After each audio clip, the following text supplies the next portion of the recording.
Jesus nunca chamou sua igreja para viver uma fé limitada.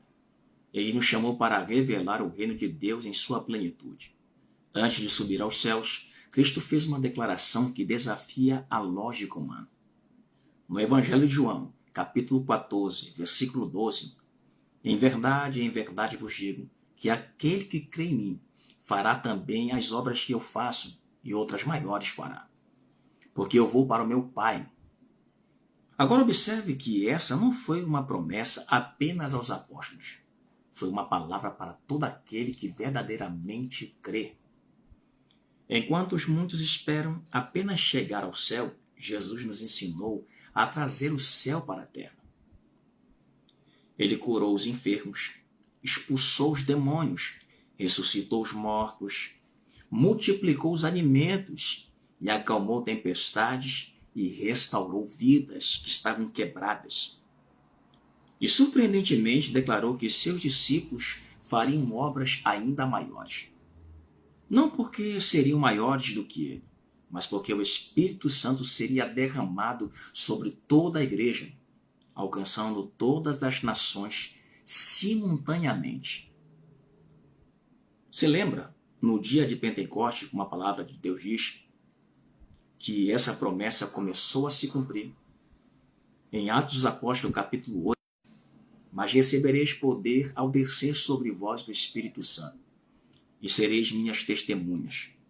O poder nunca foi dado para exaltar a homens, mas para glorificar Cristo. Jesus também afirmou no Evangelho de Marcos, capítulo 16, versículo 17 e 18.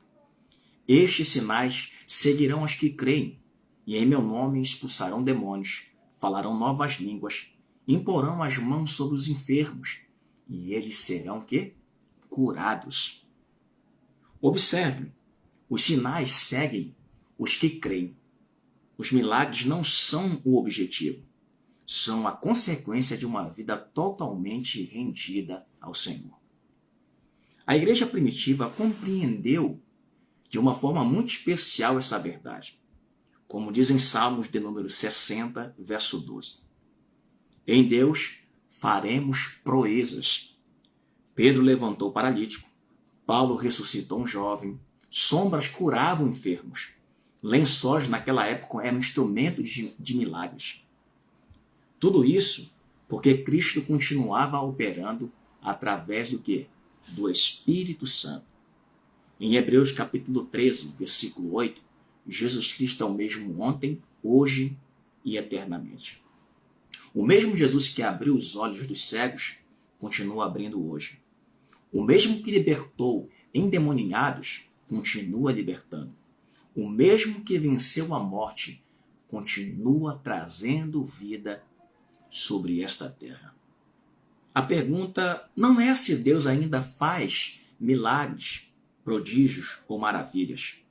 A pergunta é se ainda existe homens e mulheres dispostos a viver uma fé sem limite, uma vida de santidade, intimidade e completa dependência do Espírito Santo. Olha que a Bíblia declara em 1 Coríntios, capítulo 4, versículo 20. Porque o reino de Deus não consiste em palavras, mas em poder. Vivemos, dias em que muitos conhecem a letra, mas poucos manifestam o poder. Há muitos discursos, pouca presença. Muitos têm conhecimento intelectual, pouca transformação espiritual. Entretanto, Deus continua procurando pessoas disponíveis, pessoas que não buscam fama, mas a sua glória. Que não desejam aplausos, mas almas que entendam que milagres não são espetáculos, mas expressão do amor de Deus. Jesus nunca perdeu o seu poder. O Espírito Santo continua sobre a terra. Nunca nos deixou. A promessa permanece viva. Quem crê continua sendo chamado para viver uma vida sobrenatural, cheia de fé, autoridade, compaixão e santidade. Que a nossa geração não seja conhecida apenas por falar sobre os testemunhos do passado, mas por testemunhar os milagres que Deus continua realizando hoje. Porque quando Cristo é o centro, o impossível se torna palco para a manifestação da glória de Deus. Em Efésios capítulo 3, versículo 20 e 21. Ora, aquele que crê é poderoso para fazer infinitamente mais do que tudo quanto pedimos ou pensamos, conforme o seu poder que opera em nós. A ele seja a glória na igreja e em Cristo Jesus, por todas as nações para sempre. Amém.